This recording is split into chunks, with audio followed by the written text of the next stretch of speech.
Hello everyone. जैसा कि तुम लोगों को पता है, अभी कुछ दिन पहले सी इंटर का रिजल्ट आया था। तो उसमें हमारे 3 स्टूडेंट को उस टर्म में कॉस्ट में 100 आउट ऑफ 100 मिला था। और जब ये रिजल्ट आया उसका कई स्टूडेंट लोग का, हमारे ऑफलाइन ऑनलाइन वालों का डिमांड था कि सर एक बार उनको रिक्वेस्ट करिए ना कि एक बार वो लोग किस तरीका से अपना आंसर लिखे, एक बार प्लीज आरटीआई से मंगाए और आप हम लोग को एक बार वो आंसर दिखाओ, ताकि हम लोग को एग्जैक्ट आइडिया लगे कि एकदम टॉप स्कोर अचीव करने के लिए एग्जाम में कैसे प्रेजेंट करना पड़ता है।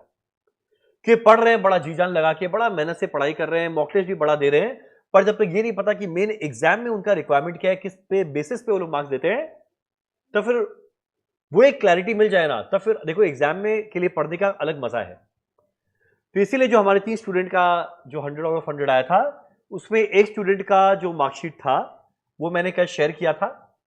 अब आज जो एक स्टूडेंट है जिनका नाम प्रिया कुमारी है, प्रिया सिंघानिया, उनका कॉस्ट में आया था 100 आउट ऑफ 100। अब कोई भी एक सब्जेक्ट में 100 में 100 आना ये तो एक बड़ा बात है ही, पर साथ में मेरे को लगता है उससे भी बड़ा अचीवमेंट था एफएमएसएम के पेपर में 88 लेकर आना, क्योंकि सीए इंटर में 26 का एफएमएसएम का पेपर एक बहुत ही अच्छा, एक डिफिकल्ट पेपर के अंदर में काउंट किया गया था। तो कॉस्ट में 100 लाना वो तो एक इटसेल्फ एक बहुत बड़ा बात है, पर उतना ही बड़ा अचीवमेंट है एफएमएसएम जो एक डिफिकल्ट टर्म था उसके अंदर में 88 लाना। तो मैंने उनको बोला था, उन्होंने दोनों पेपर अपना आरटीआई से मंगाया और ये वीडियो में हम लोग दोनों डिस्कस करेंगे कि एफएमएसएम का जो पेपर था 88, पहले एक बार उसको डिस्कस करते हैं कैसे आया एफएम वाला पोर्शन, एंड कॉस्ट जो 100 आया वो उसके बाद हम लोग डिस्कस करेंगे। तो जो लोग का भी एग्जाम अपकमिंग टर्म में इस वीडियो को लास्ट तक देखा तो एग्जैक्ट आइडिया लगेगा किस तरीका से उन्होंने अपने पेपर को प्रेजेंट किया था। तो एक काम करते हैं, पहले एक बार हम लोग जरा देखते हैं एफएम वाला जो पोर्शन है, एफएम वाला जो पोर्शन है, एक मिनट, हाँ, जो एफएम वाला पोर्शन है 15 मार्क का एमसीक्यू था, 35 मार्क का सब्जेक्टिव था डिस्क्रिप्टिव। तो एफएम के डिस्क्रिप्टिव में आउट ऑफ 35 31.5 आया। एसएम का 35 मार्क का डिस्क्रिप्टिव में 35 में उनका 26 आया था, वो भी मेरे पास पेपर है। और जो एमसीक्यू था उसमें 30 आउट ऑफ 30 आया। सो 31.5 प्लस 26 प्लस 30 ये मिलाकर बनता है 88, जो उनका स्कोर आया हुआ था आउट ऑफ 100। तो खाली एफएम वाला का बात करें तो एफएम में 15 नंबर का एमसीक्यू था, उसमें 15 आया। 35 मार्क का डिस्क्रिप्टिव था जिसमें 31.5 आया। तो 50 में 46.5 यानी 47 मिला है एक डिफिकल्ट पेपर के अंदर में, जो एक बहुत बड़ा अचीवमेंट है। अब जो एमसीक्यू वाला पोर्शन रहता है वो तो एनीवेज ओएमआर में मार्क करना पड़ता है, तो वो तो ऑब्वियसली तुम लोगों को यहां दिखा नहीं पाएगा, वो तो सीधा ओएमआर में सर्कल मारा हुआ, जो सारा का सारा सही था। पर ये 35 मार्क का जो डिस्क्रिप्टिव था उसमें 31.5 यानी 32 कैसे आया, एक बार जरा वो देखते हैं। देखो, अब सबसे पहले एक बार क्वेश्चन पेपर भी अपने पास में रखते हैं ताकि तुम लोग आराम से रिलेट कर पाए। अब सेक्शन ए क्वेश्चन नंबर 1 का ए था, जो एक क्वेश्चन लेवरेज का था, और ये कोई बड़ा सिंपल क्वेश्चन नहीं था लेवरेज का। ऑल दिस टर्म के बाद हम लोगों ने मैराथन के अंदर में उसको कवर करके मैंने पूरा समझाया, पर एक बड़ा अच्छा क्वेश्चन था। जाने का 5% सेल इंक्रीज हुआ जिसकी वजह से ऑपरेटिंग प्रॉफिट 9000 बढ़ा। मेरा कंट्रीब्यूशन मार्जिन दिया हुआ है 40% यानी पीवी रेशियो। फिक्स कॉस्ट दिया हुआ है, इंटरेस्ट दिया हुआ है, मुझे current sale DOL DFL DCL निकालना है। पहला पार्ट 2 मार्क, अगला पार्ट 3 मार्क। अब इन्होंने सबसे पहले सेल वैल्यू को एक्स माना, कंट्रीब्यूशन 0.4x आया। तो ईबीआईटी क्या आएगा, कंट्रीब्यूशन माइनस फिक्स कॉस्ट, देख आया इक्वेशन 1। अब सेल 5% बढ़ा तो कंट्रीब्यूशन भी 5% बढ़ेगा, तो जितना कंट्रीब्यूशन आया हुआ था पहले उसको 5% बढ़ाया गया, पर फिक्स कॉस्ट का वैल्यू सेम था, तो मेरा नया ईबीआईटी मुझे मिल जाएगा। अब एक बार ये मेरा बना 0.42x माइनस 1,35,000, जो पुराना ईबीआईटी है वो 9,000 रुपया बढ़ा। अब इक्वेशन 1 में जो ईबीआईटी का वैल्यू था उन्होंने यहां पे पुट किया और इसको सॉल्व करते हुए एक्स का वैल्यू निकाला। ये बनता है हमारा पहला पार्ट 2 मार्क का।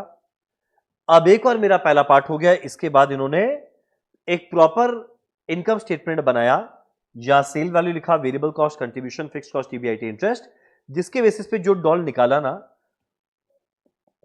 तो सबसे पहले इन्होंने इनका फॉर्मूला लिखा पूरा, कंट्रीब्यूशन बाय ईबीआईटी। अब देखो मेरे से बहुत लोग पूछते हैं, हम लोग एग्जाम में वर्ड ईबीआईटी ईबीटी लिख सकते हैं ना, हम हमेशा बोला ये स्टैंडर्ड एब्रिविएशन है, लिख सकते हैं, देखो एग्जाम लिखा गया और इसके लिए कहीं कुछ नंबर नहीं काटा, पूरा 3 मार्क मिला है। डीएफएल का पहले फॉर्मूला लिखा, बाद में वैल्यू पुट किया। डीसीएल का फॉर्मूला लिखा, बाद में वैल्यू पुट किया, 5 मार्क। तो सिंस क्वेश्चन में 2 पार्ट था, 2 और 3 मार्क का, तो पहला पार्ट पूरा ढंग से समझाया गया, पार्ट 1 बोल के, लास्ट में आंसर आया। अगला मेरा पार्ट 2 के अंदर में मुझे डॉल डीएफएल डीसीएल निकालना था, जिसके लिए इनकम स्टेटमेंट बनाया और बाद में हम लोगों ने कैलकुलेशन किया, तो 5 आउट ऑफ 5। मेरा अगला क्वेश्चन नंबर 1 का पार्ट बी, जो क्या चीज का था, मुझे post tax cost of debenture निकालना है। कितने मार्क का है? 5 मार्क का। और ये 5 के अंदर में इनका कुछ मिस्टेक हुआ है और इन्हें मिला है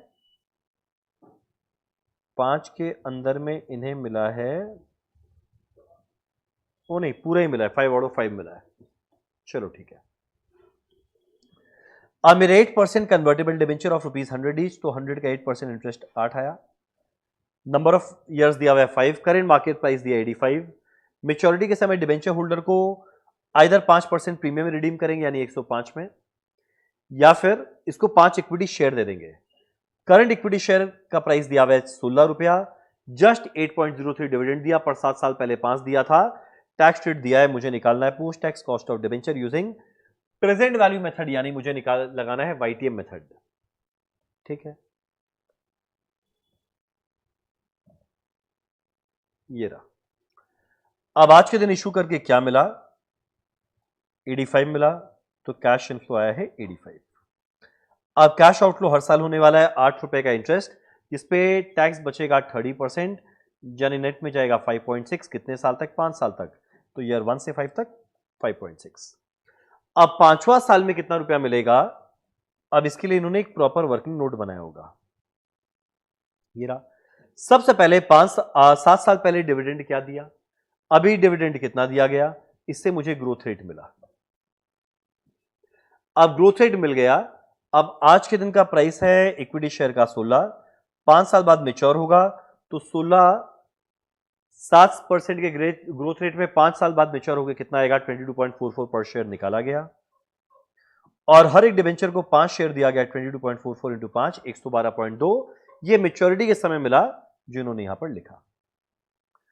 अब इसके बाद हमारे क्वेश्चन में, सिंस हम हमेशा बताया वाईटीएम में 2% बताएगा, 10 और 12% दिया हुआ है, उसके बेसिस पे निकाला एनपीवी और बाद में लगाया इंटरपोलेशन। तो एक अच्छा खासा, एक very good standard of question इन्होंने पूरा स्टेप बाय स्टेप किया। और जब डिफिकल्ट पेपर आता है ना, देखो उसमें कुछ कुछ बीच में गलती होगा।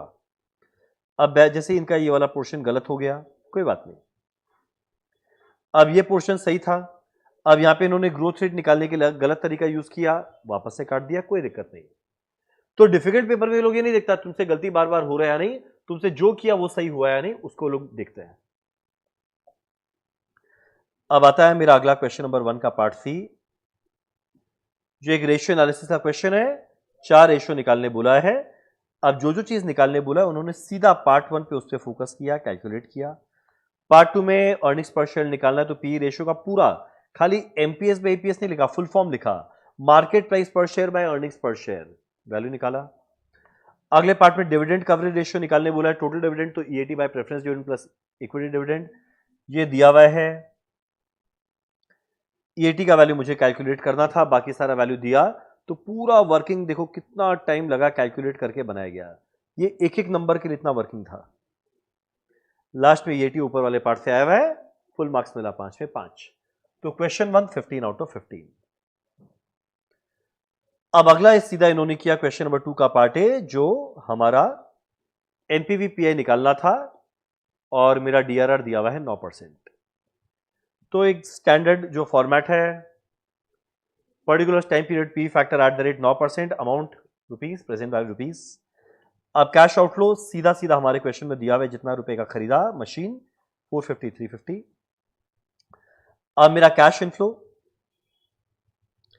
एनुअल सेविंग्स दिया हुआ है, running cost per year excluding depreciation दिया हुआ है, तो हम श्योर है इसका इन्होंने बाद में कहीं वर्किंग नोट बनाया होगा, ये रहा वर्किंग नोट बनाया हुआ।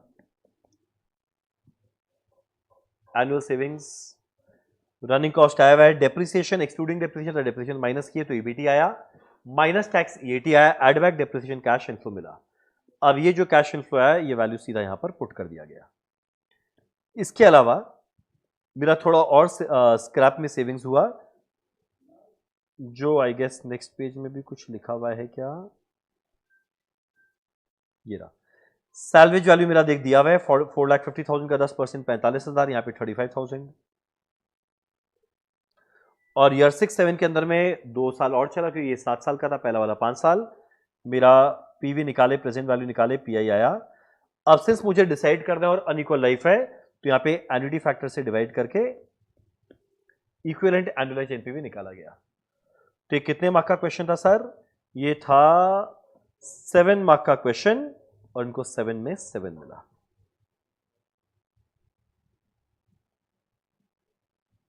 ठीक, अब मेरा अगला बारी आता है क्वेश्चन नंबर 2 का पार्ट बी।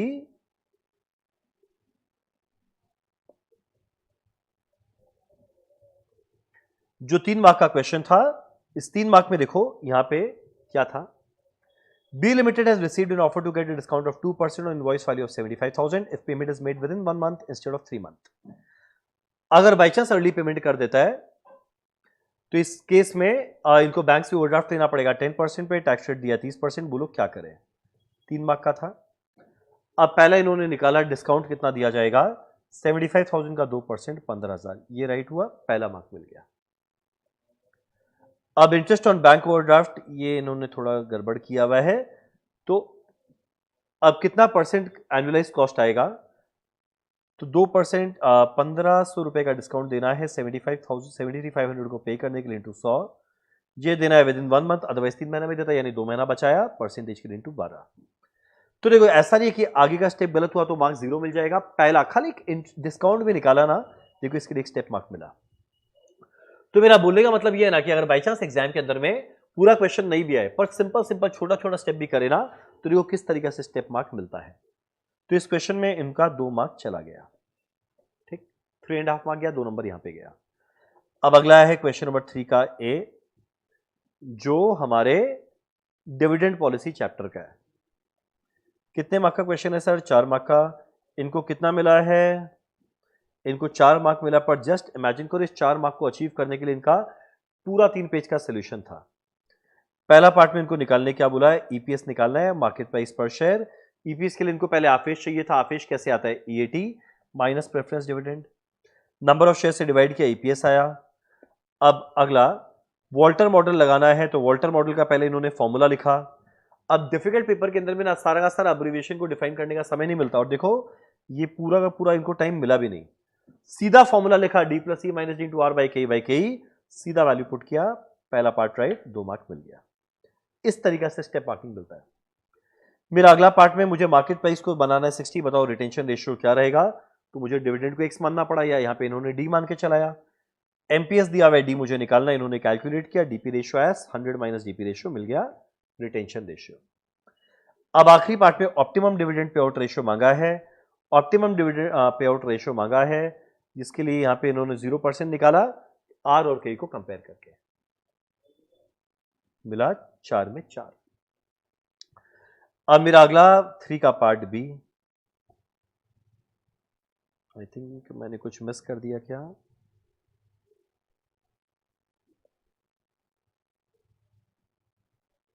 ओ ये रहा 3 का पार्ट बी। अब देख यहां पे डेटर का पीरियड दिया हुआ है, इन्वेंट्री का दिया हुआ है, क्रेडिटर का दिया हुआ है। पहला तो कैश कन्वर्जन साइकिल निकालना, एक बड़ा simple topic, receivable plus inventory period minus creditor period. अब अगला मेरे को निकालना है मेरा वर्किंग कैपिटल रिक्वायरमेंट क्या रहेगा, तो साल भर में जितना मेरा खर्चा होने वाला है,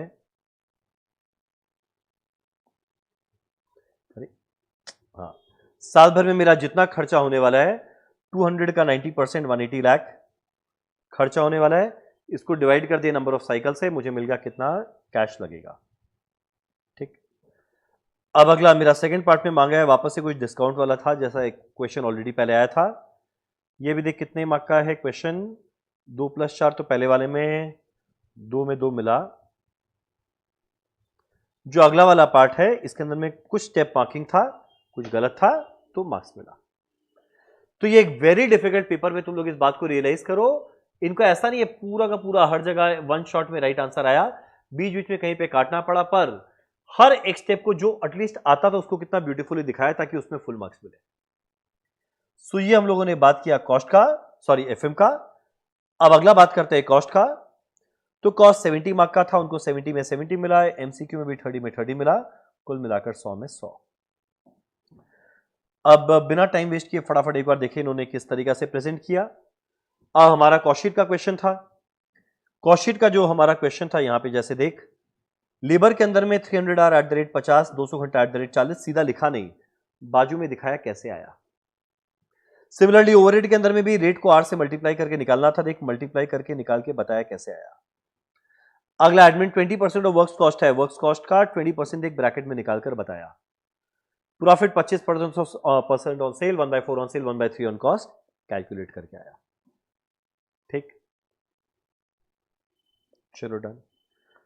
अब मेरा अगला है क्वेश्चन नंबर 1 का पार्ट भी स्टैंडर्ड कॉस्टिंग का क्वेश्चन था। पहले कॉस्ट कार्ड बनाया गया, standard quantity, standard rate, standard cost, actual quantity, actual rate, actual cost. एक जो देखने वाला बात है, कोई भी फॉर्मूला यूज किया गया ना, फुल फॉर्म ढंग से यूज किया गया, सारा वैल्यू पुट करके आंसर निकाला गया, और जो पार्ट मांगा, जितना पार्ट था वैसे पार्ट बाय पार्ट आंसर दिया गया कि टीचर को नहीं खोजना पड़े। Part 1 done, part 2 done, part 3 done. अब पार्ट 4 लेबर का था, इन्होंने अलग से कॉस्ट कार्ड बनाया, पार्ट 4 पार्ट 5 का अलग से आंसर निकाला। तो जो पार्ट मांगा वो करना है, और उधर उलझुल फालतू हरकत कुछ नहीं, कोई लाइन वाइन ड्रॉ करने में, ये सब इधर उधर का लाइन वाइन ड्रॉ करने का कुछ नहीं, सीधा फटाफट वैल्यूज पुट किया, फॉर्मूला लिखा, आंसर निकाला। मेरा अगला क्वेश्चन नंबर 1 का पार्ट थी रिकंसिलेशन में 2 पार्ट है, एक रिकंसिलेशन बना, एक प्रॉफिट निकाल। तो एक पार्ट 1 में रिकंसिलेशन बनाया, एक से शुरू करते हुए सारे ऐड वाले को एक साथ, सारे लेस वाले को एक साथ आ गया। अब मेरा लॉस एज पर फाइनेंशियल आया हुआ है, ये पार्ट 2 था, सीधा यहां पर आंसर आया हुआ है। मेरा अगला क्वेश्चन नंबर 2 का पार्ट है, आई थिंक एक कॉस्टशीट का क्वेश्चन था। तो कितना ब्यूटीफुली मटेरियल 2 था, दोनों का नाम लिखा, सारा कैलकुलेशन हम लोग करना है जैसा हम लोग क्लास में करते हैं। ये नहीं कैलकुलेटर में करके दिखा दिए तो मार्क्स भी कैलकुलेटर में मिल जाएगा, पूरा हर एक नंबर का कैलकुलेशन कैसे हुआ करके दिखाया गया। और बाई चांस कहीं कोई मिस्टेक हुआ, पाप नहीं हो गया, एकदम सलीका से आराम से क्रॉस किया गया, और जो वापस से सही उसको करके आगे बढ़ाया गया। अब देखिए इस क्वेश्चन में कितना पार्ट था, 5 पार्ट, लास्ट में पांचों पार्ट भले ही कॉस्टशीट में दिख रहा है पर यहां पर लिखकर दिखाया ताकि टीचर को स्ट्रगल ना करना पड़े कॉस्टशीट में खोजने का। ये हम लोग के लिए एक लर्निंग, एक अच्छा सीख है। अब मेरा क्वेश्चन नंबर 2 का पार्ट भी मार्जिनल कॉस्टिंग का था, आई गेस। 3 पार्ट है, देखो तीनों पार्ट का अलग से आंसर। फिक्स्ड कॉस्ट क्या है, सॉरी बीपी, फॉर्मूला लिखे, fixed cost by contribution per unit, value put किए, आंसर आया। अगला मेरे को निकालना है, जब प्रॉफिट दिया है सेल निकालना है, सेल दिया है प्रॉफिट निकालना है, सेल का formula fixed cost profit by PV ratio, सारा वैल्यू पुट किया, आंसर आया। कैश ब्रेक इवन पॉइंट में फिक्स्ड कॉस्ट में डेप्रिसिएशन हटाते हैं, हटाए, वैल्यू पुट किया, आंसर आया।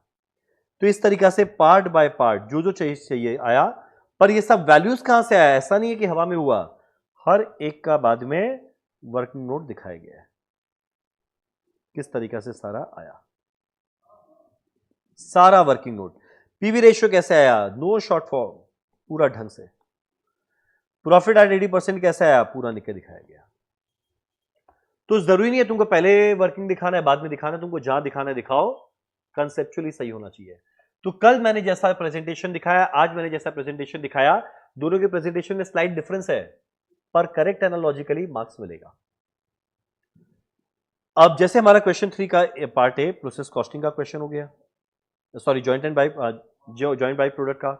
तो याद करो हम लोग ने एग्जाम के पहले भी ऐसा एक रफ में बनाते थे, एक ठो डायग्राम टाइप का, ताकि देखना इजी रहे, वैसा इन्होंने बनाया, और बाद में सेल वैल्यू स्प्लिट ऑफ निकाला, जॉइंट कॉस्ट को अपोर्शन किया। अगला मेरे को जॉइंट कॉस्ट को कितना टोटल जॉइंट कॉस्ट को बांटा वो निकाला। क्वेश्चन में क्या मांगा था, incremental revenue, incremental cost profit कितना। तो देखो इंक्रीमेंटल रेवेन्यू मांगा, इंक्रीमेंटल कॉस्ट अलग से निकाला, इंक्रीमेंटल प्रॉफिट अलग से निकाला, इंक्रीमेंटल रेवेन्यू अलग से निकाला, यानी जो क्वेश्चन का रिक्वायरमेंट है उसको अलग से शो करना जरूरी है।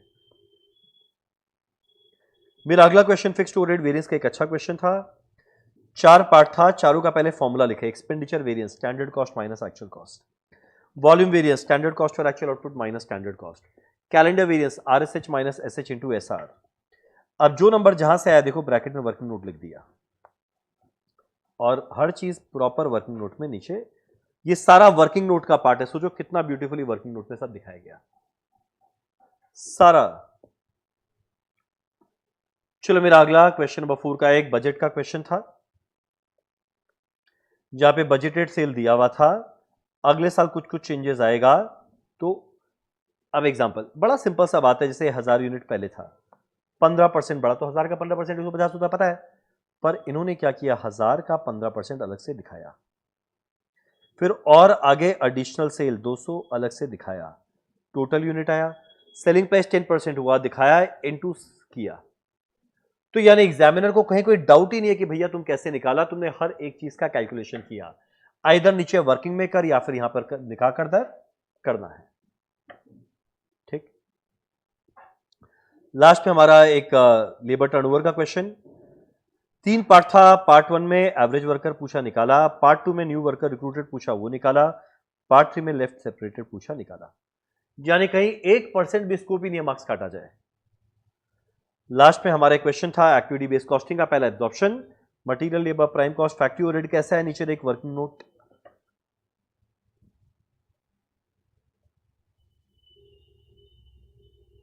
वर्किंग नोट पॉइंट नंबर 1, यानी मेन जो शीट है उसमें कोई लोचा नहीं, वो एकदम शांति से किया, जहां कैलकुलेशन हुआ वर्किंग नोट। अब एक्टिविटी बेस्ड कॉस्टिंग में 3 स्टेप में काम करेंगे, रेट पर driver, activity cost full cost driver, rate पर ड्राइवर निकाला, कैलकुलेशन ऑफ टोटल ओवरहेड किस तरीका से आया, और लास्ट में कैलकुलेशन ऑफ टोटल कॉस्ट भी यहां पर किया गया है। तो और ये पार्ट भी एक आई थिंक मार्जिनल कॉस्टिंग का क्वेश्चन था, जो पार्ट का था 4 पार्ट, चारों को अलग से दिखाया। तो हम लोग को सीख लेने का बात यह कि जैसे प्रिया जी ने क्या किया, कॉस्ट का पेपर डिफिकल्ट नहीं था, तो डिफिकल्ट पेपर नहीं होता ना, आदमी फटाफट करने के चक्कर में बहुत वर्किंग नोट खा जाता है, जैसे तैसे कर देता है। इन्होंने एक भी वर्किंग नोट नहीं खाया, सारा भले ब्रैकेट में दिखाया, वर्किंग नोट में दिखाया, सारा फॉर्मूला ब्यूटीफुली डिटेल में लिखा, हर एक पार्ट को अलग अलग लिखकर दिखाया। और एफएम का पेपर जो बहुत डिफिकल्ट था, इसमें इनका कहीं कहीं गलती हो रहा था, पर भली गलती हो, पर जो किया वो कितना अच्छे से किया, और जो पूरा नहीं भी आता था एटलीस्ट जितना स्टेप आया उन्होंने किया, ताकि स्टेप मार्क्स मिला। तो इस तरीका से तुम लोग को भी अपना आगे एग्जाम के लिए प्रिपेयर करना है, जिस वजह से हम लोगों ने पूरा का पूरा वीडियो मैंने अभी तुम लोगों को बनाकर समझाया। तो हम उम्मीद करता है वीडियो तुम लोग के लिए बहुत ही काम का रहेगा। चलो done, thank you so much.